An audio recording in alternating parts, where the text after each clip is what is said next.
Hello दोस्तों, स्वागत है आपका श्री गुरु एकेडमी में। मैं मनु वर्मा आपका शुक्रिया हार्दिक अभिनंदन करता हूं। दोस्तों, आज का जो हमारा टॉपिक है वो है बाल विकास एवं पेडागोजी के कुछ इम्पोर्टेंट क्वेश्चन आज मैं कराऊंगा जो आपके सीटेट 2020, ठीक है, सीटेट 2020 के लिए बहुत ही ज़्यादा महत्वपूर्ण होने वाले हैं। तो आप इनको ध्यान रखिए। आप सभी को पता है कि हमारे यहाँ यानी कि आपके अपने यूट्यूब चैनल श्री गुरु एकेडमी पर 1 जून से मैराथन क्लासेस स्टार्ट हो चुकी हैं सभी सब्जेक्ट की, ठीक है दोस्तों। तो ध्यान रखिए, आप सभी सब्जेक्ट की जो मैराथन क्लासेस हैं उनको ज़रूर देखिए, क्योंकि यही मैराथन क्लासेस से आप 105 प्लस यानी कि 105 प्लस का स्कोर कवर कर पाएंगे, गारंटी देता हूं मैं, ठीक है। तो दोस्तों एक बार यस कर दीजिए यदि आपके पास वॉल्यूम और स्क्रीन दोनों एकदम से सही हैं, तो एक बार यस कर दीजिए, फिर हम अपना सेशन आज आगे बढ़ाते हैं। जी हाँ, बहुत बढ़िया दोस्तों, सभी भाई बहन यस करें एक बार। जी हाँ, चलिए बढ़िया दोस्तों, एकदम से हम चलिए क्वेश्चन पे चलते हैं, ठीक है। क्वेश्चन क्या है कि सीखने के अंतःदृष्टि सिद्धांत को किसने बढ़ावा दिया? जीन प्याजे ने, वाइगोस्की ने, गेस्टाल्टवाद सिद्धांतवादियों ने, या फिर आपका पावलोव ने? बताइए दोस्तों, इस प्रश्न का उत्तर आप सभी लोग जानते हैं क्योंकि बहुत ही सिंपल प्रश्न है, लेकिन कुछ भाई बहन गलत कर सकते हैं, तो गलत ना करें। Option number C is right answer. आप सभी लोग जानते हैं गेस्टाल्टवादी सिद्धांतवादियों ने सीखने के अंतःदृष्टि सिद्धांत को बढ़ावा दिया था। इसमें क्या था, देखिए गेस्टाल्टवाद क्या था कि गेस्टाल्टवाद में बताया गया था कि समस्या का समाधान तब तक नहीं निकाला जा सकता जब तक कि समस्या दिखाई ना दे। इस पूरे सिद्धांत का यही एक अर्थ है, ठीक है। आप इसको समझ लेंगे। और इस सिद्धांत के अगर समर्थक की बात करते हैं तो पहली चीज़ तो इसके जनक पूछे जाते हैं, तो जनक कौन है? मैक्स बर्दमर, ठीक है। सहयोगी कौन है? तो आप कहोगे कोहलर, कोफका और कर्टलेबन, ठीक है। और एक और इंपॉर्टेंट पॉइंट आता है कि कोहलर ने किस पर प्रयोग किया, तो आपको सूझ एवं अंतर्दृष्टि सिद्धांत कोहलर ने दिया था और उस पर प्रयोग किया था, एक चिंपैंजी पर प्रयोग किया था, ठीक है। चिंपैंजी का क्या नाम था? तो आप कहो सुल्तान नाम था। किस द्वीप पर प्रयोग किया? तो आप कहो टेनेरिफ द्वीप पर प्रयोग किया था। तो बताइए, एकदम से समझ में आ गया होगा। अब बात करते हैं वाइगोस्की की। वाइगोस्की ने कौन सा सिद्धांत दिया? तो आप कहोगे सामाजिक अधिगम सिद्धांत वाइगोस्की ने दिया था। आप सभी लोगों को पता है, मैंने बहुत अच्छे से पढ़ाया है, तो आप इनको मत भूलिए, क्योंकि आप सभी लोग जानते हैं कि वाइगोस्की, प्याजे और कोहलबर्ग और आपका हार्वर्ड गार्डनर, ये 4-5 सिद्धांत सीटेट में ऐसे हैं जहां से हर बार कम से कम 10 नंबर का प्रश्न आता है दोस्तों, ठीक है। तो यदि आपने नहीं पढ़ा है तो यहाँ जाइए, आई बटन देखेगा और आई बटन पे आप जैसे ही क्लिक करोगे, यहाँ कोने में आपको आई बटन देखेगा, आई बटन पे जैसे ही आप क्लिक करेंगे आपको वीडियो मिल जाएंगी इन सभी सिद्धांत की, ठीक है। अब हम बात करते हैं कि जीन प्याजे, तो जीन प्याजे के बारे में बात करते हैं। जीन प्याजे कहाँ के निवासी थे? तो आपको स्विट्जरलैंड के निवासी थे। कौन सा सिद्धांत दिया? तो आपको संज्ञानात्मक विकास का सिद्धांत जीन प्याजे ने दिया था, ठीक है। तो आप इसको समझ गए होंगे। प्याजे ने कितनी अवस्थाएं बताई? तो आप कहोगे 4 अवस्थाएं बताई थी। पहली संवेदीगामक अवस्था, पूर्व संक्रियात्मक अवस्था, मूर्त संक्रियात्मक अवस्था और एक आपकी अमूर्त संक्रियात्मक अवस्था, ठीक है। अगला हम बात करते हैं पावलोव। पावलोव की जब हम बात करते हैं, पावलोव ने किस पर प्रयोग किया था? तो आप कहोगे कुत्ते पर प्रयोग किया। आपको सब समझ में आ गया होगा। अब चलते हैं दोस्तों नेक्स्ट प्रश्न पर, ठीक है। अच्छे से डिस्क्राइब करते हुए चलते हैं जिससे कि आपके बहुत सारे क्वेश्चन एक ही क्वेश्चन से बन सके, ठीक है। सीखने की प्रक्रिया में अभिप्रेरणा, सीखने की प्रक्रिया में अभिप्रेरणा क्या है दोस्तों? आपको बताना है। शिक्षार्थियों को एक दिशा में सोचने के योग्य बनाती है, शिक्षार्थियों में सीखने के प्रति रुचि का विकास करती है, या फिर शिक्षार्थियों की स्मरण शक्ति को पैना बनाती है, या फिर डी ऑप्शन है आपका पिछले सीखे हुए को नए अधिगम से अलग करती है। तो इस प्रश्न का उत्तर आपको बताना पड़ेगा क्या होगा। जी हाँ, सभी भाई बहन इस प्रश्न का उत्तर बताएं कि सीखने की प्रक्रिया में जो अभिप्रेरणा होती है, मोटिवेशन जो होता है, वो क्या करता है, ठीक है।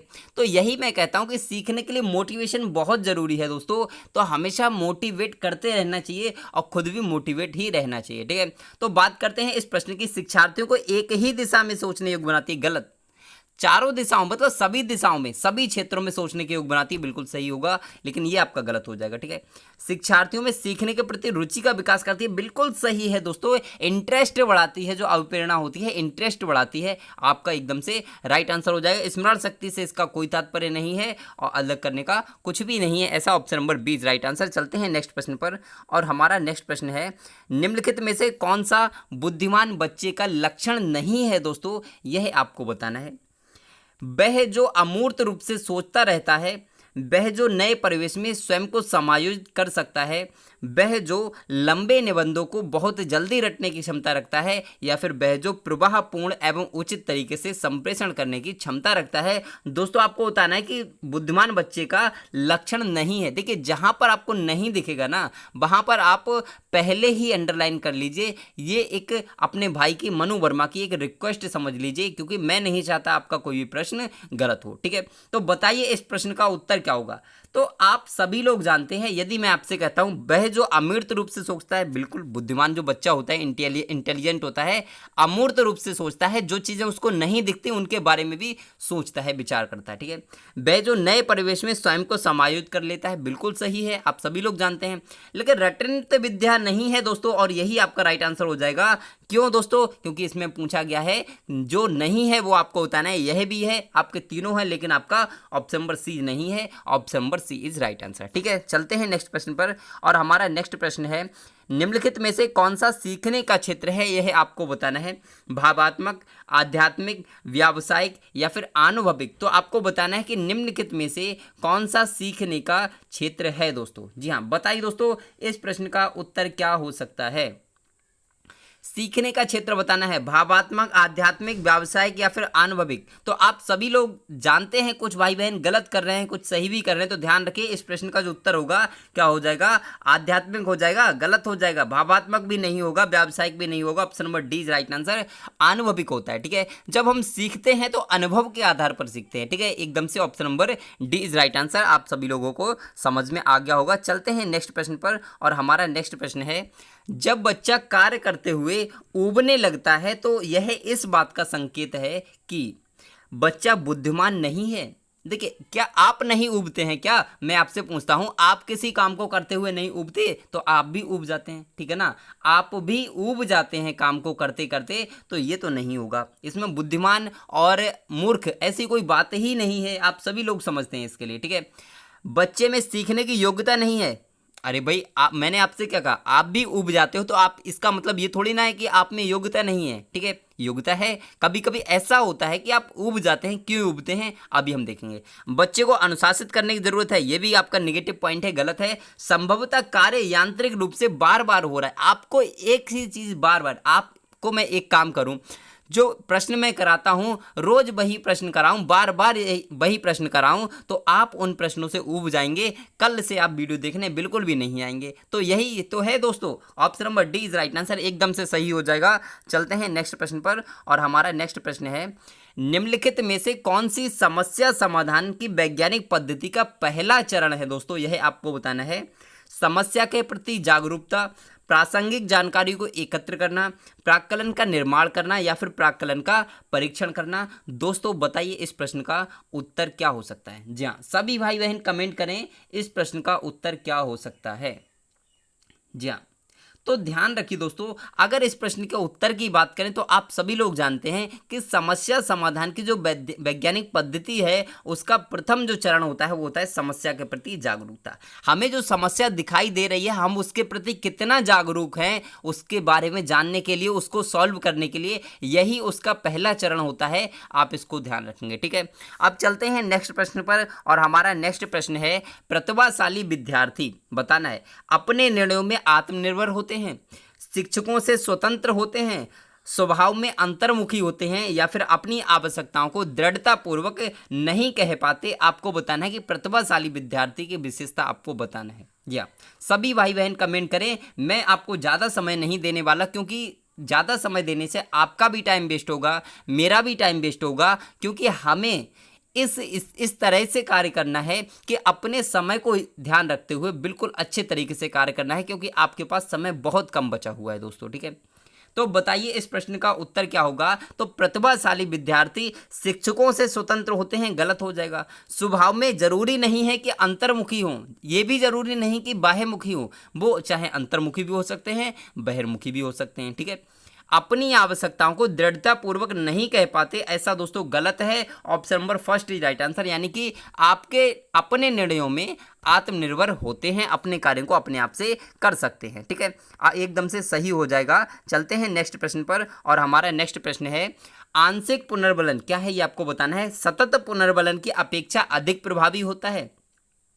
सतत पुनर्वलन की अपेक्षा कम प्रभावी होता है, वास्तविक कक्षा कक्ष में अनुप्रयुक्त नहीं किया जा सकता या फिर पशुओं को प्रशिक्षित करने में सर्वाधिक कार्य करता है। बताइए दोस्तों इस प्रश्न का आंसर क्या हो सकता है। तो मैं कहीं ना कहीं आपसे अगर पूछूं तो ये क्या होगा, पशुओं को प्रशिक्षित करने में सर्वाधिक, तो पशुओं से इसका कोई रिलेशन नहीं है। ठीक है, वास्तविक कक्षा कक्ष में अनुपयुक्त नहीं होता, ये भी आपका नेगेटिव पॉइंट है। ठीक है, अब आपके दो ऑप्शन बचे। अब कुछ भाई बहन इसमें लगा रहे हैं कि सतत पुनर्वलन की अपेक्षा कम प्रभावी होता है, तो ऐसा नहीं है दोस्तों। ठीक है, ऐसा नहीं है, ये आपका गलत हो जाएगा। सतत पुनर्वलन की अपेक्षा अधिक प्रभावी होता है, यह आपका एकदम से सही होगा। जो आंशिक पुनर्वलन होता है, मतलब बच्चे को जो पुनर्वलन दिया जाता है, देखिए बार बार पुनर्वलन देना सही नहीं होता, लेकिन कभी कभी जो पुनर्वलन दिया जाता है वो अपेक्षाकृत अधिक प्रभावी होता है, आप सभी लोग जानते हैं। ठीक है, option number first is right answer, क्योंकि हम जब बार बार पुनर्वलन देंगे, बार बार सहायता देंगे,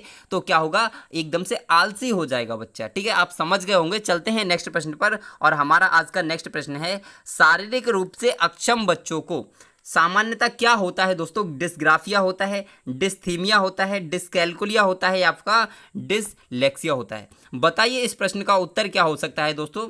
जी हाँ दोस्तों, बहुत ही अच्छे प्रश्न हैं ये वाले, और आपको इन प्रश्न में कोई भी दिक्कत नहीं होनी चाहिए दोस्तों। ठीक है, तो यहाँ पर अगर मैं बात करता हूँ इस प्रश्न के उत्तर की, ठीक है, तो आप सभी लोग कहीं ना कहीं सही उत्तर दे रहे हैं। तो क्या होता है, डिस्ग्राफिया। क्या होगा, शारीरिक रूप से जो अक्षम बच्चों को डिस्ग्राफिया होता है, आप इनको ध्यान रखिए। ठीक है, एकदम से बहुत बढ़िया। डिसलेक्सिया क्या होता है, तो आप कहते हैं पठन विकार जो होता है, यानी पढ़ने में समस्या होती है, डिसलेक्सिया कहलाता है।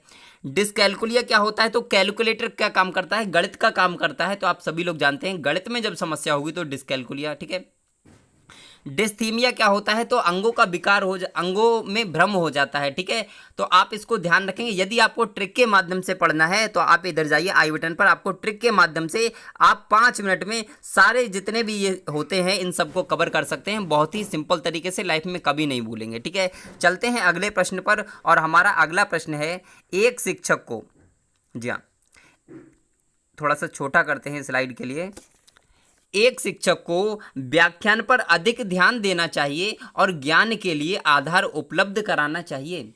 क्या सही हो सकता है, बताइए दोस्तों।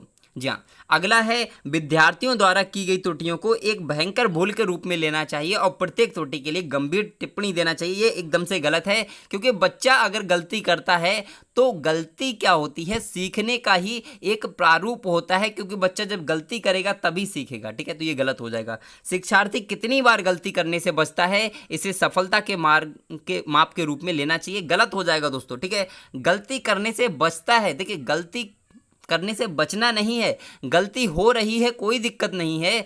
क्यों, क्योंकि गलती ही हमेशा क्या होती है, सीखने का एक पहला पायदान होता है, आप इसको ध्यान रखें। जब शिक्षार्थी विचारों को संप्रेषित करने की कोशिश कर रहे हों तो उन्हें ठीक नहीं करना चाहिए। तो बताइए दोस्तों क्या हो सकता है इस प्रश्न का उत्तर। जी हाँ, सभी भाई बहन बताएं इस प्रश्न का उत्तर क्या होना चाहिए। जी हाँ बताइए दोस्तों।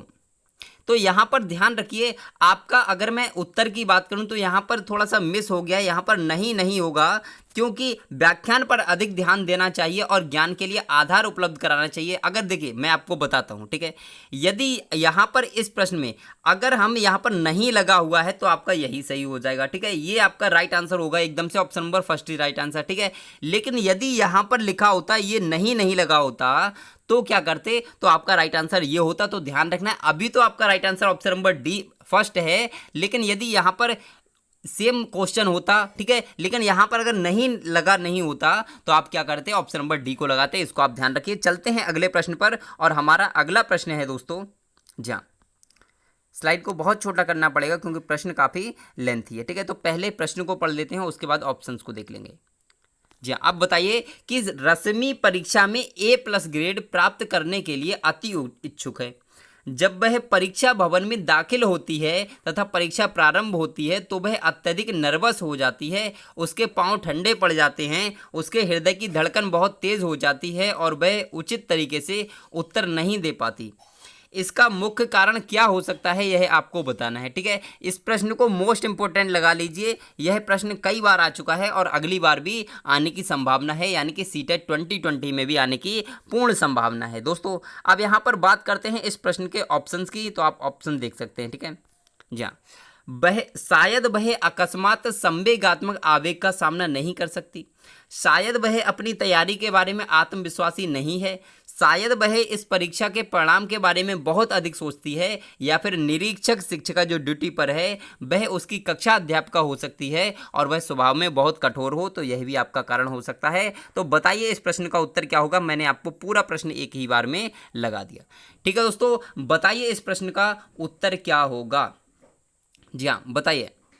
तो ध्यान रखिए यहाँ पर इस प्रश्न का उत्तर कुछ लोग ये लगा रहे होंगे, हो सकता है बिल्कुल सही हो सकता है, लेकिन ध्यान रखिए इस प्रश्न का जो उत्तर होगा तो शायद वह अपनी तैयारी के बारे में आत्मविश्वासी नहीं है, ये तो होगा नहीं। ठीक है, बहुत अधिक सोचती है, ये भी नहीं होगा। ऑप्शन नंबर फर्स्ट और आपका डी, इसमें आप थोड़ा सा कंफ्यूज हो रहे होंगे, तो ध्यान रखिए इसका जो उत्तर होगा वो होगा option number first is right answer. दोस्तों डी नहीं होगा, डी नहीं होगा। यहाँ पर ध्यान रखिए इस प्रश्न का उत्तर होगा कि वह अकस्मात संवेगात्मक आवेग का सामना नहीं कर सकती। उसके जो अध्यापक होंगे जिन्होंने उन्हें पढ़ाया होगा, उन्होंने क्या किया होगा, उस बच्चे को सतत मूल्यांकन नहीं कराया होगा। ठीक है, जल्दी मतलब उसका कहते हैं ना टेस्ट वगैरह और एग्ज़ाम वगैरह नहीं कराए होंगे, इसलिए हो सकता है वो डर रही हो, अधिक मतलब अकस्मात संवेगों का सामना नहीं कर पा रही हो। ठीक है, आप लोग समझ गए होंगे। चलते हैं अगले प्रश्न पर, और हमारा अगला प्रश्न है दोस्तों, जी हाँ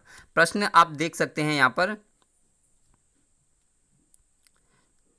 बताइए दोस्तों, बच्चे के विकास में आनुवंशिकता और वातावरण की भूमिका के बारे में निम्नलिखित में से कौन सा कथन सत्य है, यह आपको बताना है।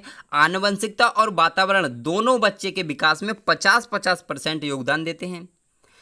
समवयस्कों और पितृक जिसे जीन्स बोलते हैं का सापेक्ष योगदान योगात्मक नहीं होता। ऑप्शन नंबर सी है आनुवंशिकता और वातावरण एक साथ परिचालित नहीं होते। और आपका डी है दोस्तों सहज रुझान वातावरण से संबंधित है, जबकि वास्तविक विकास के लिए आनुवंशिकता जरूरी है। तो दोस्तों बताइए इस प्रश्न का उत्तर क्या हो सकता है। जी हाँ, सभी भाई बहन कमेंट करें इस प्रश्न का उत्तर क्या हो सकता है कि बच्चे के विकास में आनुवंशिकता और वातावरण की भूमिका के बारे में जो सत्य कथन है वह आपको बताना है। जी हाँ, बहुत बढ़िया दोस्तों। अगर हम बात करें आनुवंशिकता और वातावरण दोनों का जो मिक्सचर होता है वो 50-50% होता है, तो आपका वो गलत होता है। ठीक है, ऐसा नहीं है। ठीक है, ये आपका आनुवंशिकता का कम होता है और वातावरण का प्रभाव ज़्यादा होता है, इसको आप ध्यान रखेंगे। समवयस्कों और पितृक का सापेक्ष योगात्मक नहीं होता, बिल्कुल सही है दोस्तों। ठीक है, ध्यान रखेंगे उसके जो साथी समूह हैं और जो पितृक हैं उसके जो जीन्स हैं उनका सापेक्ष योगदान योगात्मक नहीं होता है। यह आपका एकदम से करेक्ट राइट आंसर हो जाएगा, बिल्कुल सही है। ना ही ये होगा ना ही ये होगा, option number B is right answer, एकदम से सही हो जाएगा। चलते हैं अगले प्रश्न पर, और हमारा अगला प्रश्न है दोस्तों, जी हाँ इस प्रश्न को देख सकते हैं, मोस्ट इंपोर्टेंट लगा लीजिए, मोस्ट इंपोर्टेंट प्रश्न लगा लीजिए इसको। अब यहाँ पर इस प्रश्न की बात करते हैं कि निम्नलिखित में से प्रतिभाशाली अधिगमकर्ताओं के लिए क्या समुचित है, यह आपको बताना है। अपनी उच्च स्तरीय संवेदनात्मकता के कारण वे भी निम्न श्रेणी पा सकते हैं। बुनियादी तौर पर उनकी मस्तिष्कीय शक्ति के कारण ही उनका महत्व है। वे अन्यों को भी कुशल प्रभावी बनाते हैं तथा सहयोगी अधिगम के लिए आवश्यक हैं। या फिर डी ऑप्शन है आपका, वे सदैव अन्यों का नेतृत्व करते हैं और कक्षा में अतिरिक्त उत्तरदायित्व ग्रहण करते हैं। तो इस प्रश्न का उत्तर बताइए दोस्तों क्या हो सकता है।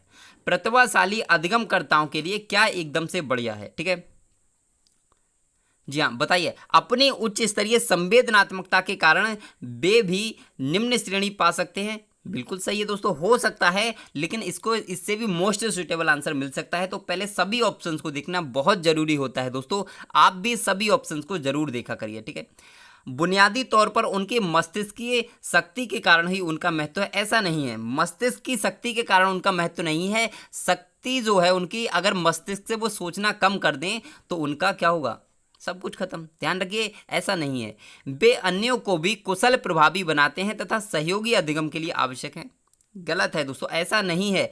क्या ज़रूरी थोड़ी नहीं है कि वो जो साथी होते हैं उनको भी अधिगम के लिए कुशल बनाते हैं, ऐसा नहीं है, ठीक है। वे सदैव अन्यों का नेतृत्व करते हैं, गलत दोस्तों। जरूरी नहीं है कि जो प्रतिभाशाली है वो सभी का नेतृत्व करेगा। Option number first is right answer.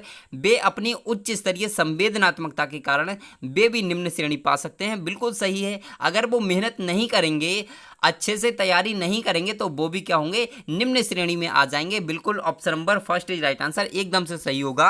आपको एकदम से नए प्रश्न देखने को मिल रहे होंगे दोस्तों, और आपको अगर वीडियो अच्छी लग रही हो तो एक बार लाइक कर सकते हैं। जी हाँ, सभी भाई बहन एक बार लाइक जरूर करें यदि आपको वीडियो अच्छी लग रही है, मेरी मेहनत अच्छी लग रही है तो, ठीक है। विद्यालयों में समावेशन मुख्यतः केंद्रित होता है किस पर? अपनी कक्षा की कीमत पर निरयोग बच्चों की आवश्यकताओं को पूरा करने पर, विद्यालयों में निरक्षर अभिभावकों की शैक्षिक आवश्यकताओं पर, विशिष्ट श्रेणी वाले बच्चों की के लिए सूक्ष्म अति सूक्ष्म प्रावधानों के निर्माण पर, या फिर केवल निरयोग्य छात्रों की आवश्यकताओं को पूर्ण करने पर। बताइए दोस्तों इस प्रश्न का उत्तर क्या हो सकता है? सभी भाई बहन एकदम से करेक्ट राइट आंसर दीजिए। आप सभी लोग गलत भी कर सकते हैं क्योंकि मोस्ट इंपोर्टेंट प्रश्न है, और आपको जब आप मनु वर्मा के साथ पढ़ रहे हैं तो आप कभी भी प्रश्न को गलत नहीं करें, ठीक है। तो संपूर्ण कक्षा की कीमत पर निरयोग्य बच्चों की आवश्यकताओं को पूरा करने पर, बिल्कुल गलत है दोस्तों। समावेशन में ऐसा नहीं होता है, आप सभी लोग जानते हैं। विद्यालय में निरक्षर अभिभावकों, बिल्कुल गलत। विशिष्ट श्रेणी वाले बच्चों के लिए सूक्ष्म अति सूक्ष्म प्रावधानों के निर्माण पर, बिल्कुल सही है। जो विशिष्ट श्रेणी वाले हैं जिन्हें जरूरत है तो उनके लिए बहुत अच्छे से प्रावधानों का निर्माण करना, यही आपका राइट आंसर हो जाएगा, एकदम से सही। Option number C is right answer, ठीक है। चलते हैं अगले प्रश्न पर।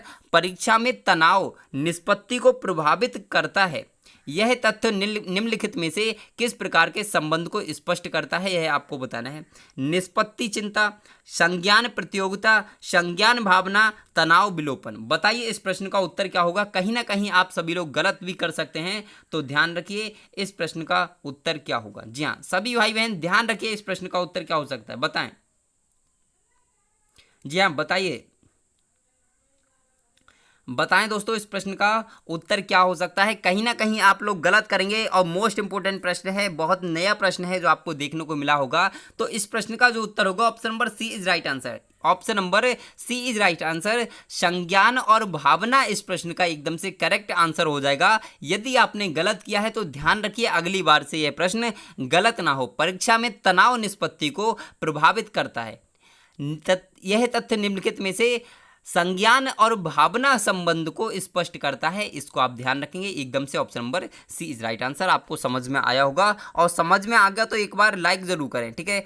अब बात करते हैं इस प्रश्न की। ध्वनि संबंधी जागरूकता निम्नलिखित में से किस क्षमता से संबंधित है? सही व धारा प्रवाह बोलना, जानना समझना व लिखना, व्याकरण के नियमों में दक्ष होना, या फिर ध्वनि संरचना पर चिंतन करना व उसमें हेरफेर करना। बताइए इस प्रश्न का उत्तर क्या हो सकता है? सभी भाई बहन जल्दी से कमेंट करें। जी सभी भाई बहन जल्दी से कमेंट करें, इस प्रश्न का उत्तर क्या हो सकता है? ध्वनि संबंधी जागरूकता निम्नलिखित में से किस क्षमता से संबंधित है? या इसमें कोई दिक्कत ही नहीं है। ध्वनि से ध्वनि, अरे भाई जहां ध्वनि होगा वहीं ध्वनि होगी, बस सीधी सी बात। यानी कि option number D is right answer. ध्वनि संरचना पर चिंतन करना व उसमें हेर फेर करना। लेकिन दोस्तों अगर हम चलते हैं अगले प्रश्न पर, तो इस प्रश्न का उत्तर आप सभी लोग दीजिए। यह प्रश्न मैं कई बार करा चुका हूं क्योंकि यह मोस्ट इंपोर्टेंट प्रश्न है। यह हर शिक्षक भर्ती में, आपका चाहे रीट हो, एसटेट हो, पीटेट हो, जेटेट हो, एचपी टेट हो, यूपी टेट हो, चाहे आपका सी टेट हो, कोई सा भी टेट हो, आपका यह प्रश्न आता ही आता है कि प्रकृति पोषण विवाद के बारे में एक प्रश्न आता है कि निम्नलिखित में से किससे संबंधित है?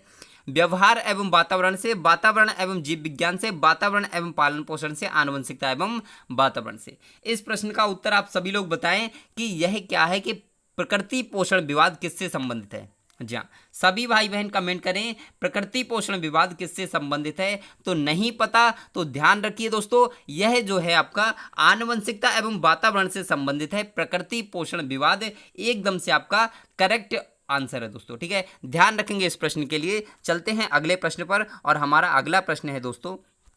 और हाँ देखिए दोस्तों, कुछ भाई बहन कहते हैं कि सर हमारे पास नोटिफिकेशन नहीं आता, तो ध्यान रखिए नोटिफिकेशन के लिए आपको बेल आइकन दबाना पड़ेगा। आप सब्सक्राइब करते हैं लेकिन घंटी वाले बटन को नहीं दबाते, तो ध्यान रखिए सब्सक्राइब करने के साथ ही घंटी वाले बटन को जरूर दबाया करें, जिससे कि आपको नोटिफिकेशन प्राप्त होता रहेगा हमारी जब भी आपको लाइव क्लास स्टार्ट होगी, ठीक है।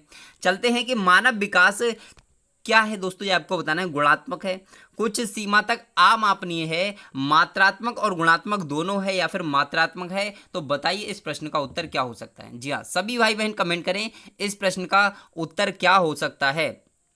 तो आप सभी लोग कहीं ना कहीं जानते हैं दोस्तों कि जो मानव विकास है वो कहीं ना कहीं मात्रात्मक भी है और आपका कहीं ना कहीं गुणात्मक भी है, यानी कि option number C is right answer एकदम से सही हो जाएगा। और चलते हैं अगले प्रश्न पर, और हमारा अगला प्रश्न है दोस्तों बच्चों के अधिगम को। दोस्तों वीडियो अच्छी लग रही ना, एक बार कमेंट करके बताएं कि आपको क्वेश्चंस आज के कैसे लग रहे हैं, कैसे क्वेश्चंस लग रहे हैं, अच्छे लग रहे हैं ना। आप कमेंट करिए एक बार कैसे लग रहे हैं, ठीक है।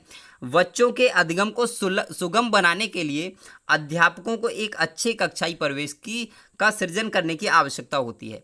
इस प्रकार के अधिगम परिवेश का सृजन करने के लिए नीचे दिए गए कथनों में से कौन सा सही नहीं है दोस्तों। जो सही नहीं है उसको आपको बताना है। प्रश्न देखिए, हमेशा मैं आपसे कहता हूं कि जब तक आपको प्रश्न समझ में नहीं आता तब तक आप ऑप्शन टिक मत करिए। यह बात मनु वर्मा आपसे हमेशा कहता है कि प्रश्न चाहे एक बार में पढ़ना पड़े, 2 बार में, 3 बार में, 4 बार में, लेकिन जब तक आपको समझ ना आए तब तक आप ऑप्शन को मत लगाइए दोस्तों, ठीक है।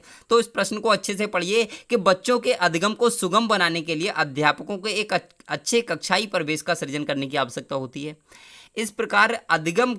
इस प्रकार के अधिगम परिवेश का सृजन करने के लिए नीचे दिए गए कथनों में से कौन सा सही नहीं है, यह आपको बताना है। बच्चे के प्रयासों की स्वीकृति, अध्यापकों के अनुसार कार्य करना, बच्चे को स्वीकार करना, या फिर अध्यापक का सकारात्मक रुख। बताइए इस प्रश्न का उत्तर क्या हो सकता है। जी हाँ, सभी भाई बहन बताएं इस प्रश्न का उत्तर क्या हो सकता है। जी हाँ, बताएं। तो दोस्तों यहाँ पर अगर हम बात करें बच्चे के प्रयासों को स्वीकृति देना, बिल्कुल सही है दोस्तों।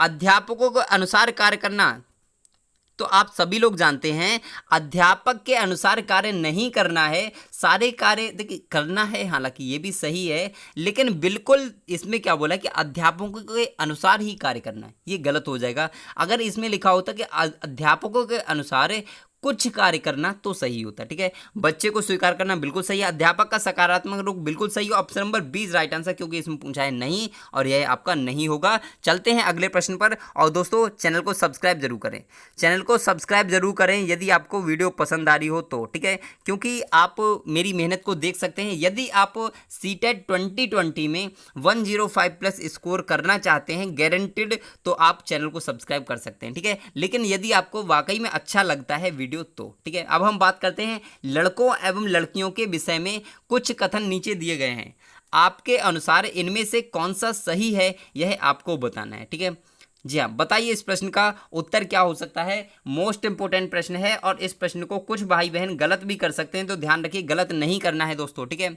जी हाँ दोस्तों, लाइव क्लास अगर शेड्यूल नहीं पता हो तो सुन लीजिएगा। आपको दोपहर 12 बजे, शाम 4 बजे, रात्रि में 9 बजे, ये 3 बार आपको लाइव क्लास मिलती है एक दिन में, ठीक है। और आपको मेरे अलावा नीरज सर के द्वारा भी कुछ लाइव क्लासेस दी जाती हैं, तो आपको टेंशन नहीं लेना है, आप बहुत अच्छे तरीके से स्कोर कर पाएंगे, ठीक है। इस प्रश्न के उत्तर की बात करते हैं। लड़कों को घर के कार्यों में सहायता करनी चाहिए, लड़कों को घर के कार्य में सहायता करनी चाहिए, ये क्या सही है बताइए। अगला है घर के बाहर के कार्यों में, ठीक है। देखिए कितना कंफ्यूज किया है कि मैं भी कंफ्यूज हो गया, थोड़ा सा मैंने ध्यान नहीं दिया। तो लड़कों को घर के बाहर के कार्यों में, ठीक है, एक छोटा सा पॉइंट इन्होंने दिया है। अगला है लड़कों को घर के कार्यों में सहायता करनी चाहिए। उससे अगला है हमारा ऑप्शन है सभी लड़कों को विज्ञान तथा लड़कियों को गृह विज्ञान। ये तो नेगेटिव हो जाएगा, आप सभी लोग जानते हैं गलत है, क्योंकि ये बिल्कुल निश्चित नहीं है कि लड़कियों को गृह विज्ञान पढ़ना चाहिए, लड़कों को विज्ञान पढ़ना चाहिए, ऐसा कुछ भी नहीं है, ठीक है। लड़कियों को घर के कार्यों में सहायता करनी चाहिए, ये आपका सही है क्या, ये भी आपका गलत है। क्यों, जरूरी थोड़ी ना है कि लड़कियों को घर के कार्यों में ही सहायता करनी, ऐसा नहीं है। अब हम पहले ऑप्शन देखते हैं कि लड़कों को घर के बाहर के कार्यों में सहायता करनी चाहिए। इसका मतलब तो यही है कि घर का कार्य करना ही नहीं चाहिए लड़कों को। अरे गलत हो जाएगा भाई, लड़के नहीं कर सकते क्या घर के कार्य, तो बिल्कुल सही है, लड़कों को घर के कार्यों में सहायता करनी चाहिए। ऑप्शन नंबर 20 राइट आंसर एकदम से करेक्ट होगा दोस्तों। एकदम से धुआं अगर आपको लग रहा हो कि जबरदस्त तरीके से सर ने सेशन कराया है तो एक बार लाइक जरूर करें, ठीक है, लाइक जरूर करें। और दोस्तों आप अपने नंबर ज़रूर कमेंट किया करें कि आपने कितने क्वेश्चंस को सही किया, और कोई भी झूठ ना बोला करे कि सर मेरे तो 20 हो गए, मेरे तो 30 हो गए। ऐसा नहीं है, ठीक है। आपको सीखना है। देखिए, सीखने के लिए क्या होता है, बच्चा बनना पड़ता है, ठीक है। बच्चा बन के सीखो तभी सीख सकते हैं। कभी हम सोचे कि हम इंटेलिजेंट बनकर अगर सीखें तो नहीं सीख पाओगे दोस्तों, ठीक है। तो ध्यान रखिए दोस्तों, अच्छे से तैयारी करिए। मनु वर्मा और श्री गुरु एकेडमी आपके साथ था, आपके साथ है और हमेशा आपके साथ रहेगा। फ्री ऑफ कॉस्ट, आपको कभी भी कोई प्रॉब्लम नहीं होगी, ठीक है। इसके अदर हैंड भी यदि आपको किसी भी प्रकार की समस्या हो तो आप मुझे कमेंट कर सकते हैं। आपकी सारी प्रकार की समस्याओं का समाधान मनु वर्मा करेगा, ठीक है। और दोस्तों, यहाँ पर मैं आपसे कहना चाहूँगा कि आज का सेशन बस इतना ही रखेंगे, लेकिन फिर मिलेंगे एक नेक्स्ट वीडियो में नेक्स्ट टॉपिक के साथ। कब दोस्तों? तो 4 बजे। तब तक के लिए खुश रहिए, मस्त रहिए, मुस्कुराते रहिए और तैयारी करते रहिए दोस्तों, ठीक है। तो चलिए, बाय बाय दोस्तों।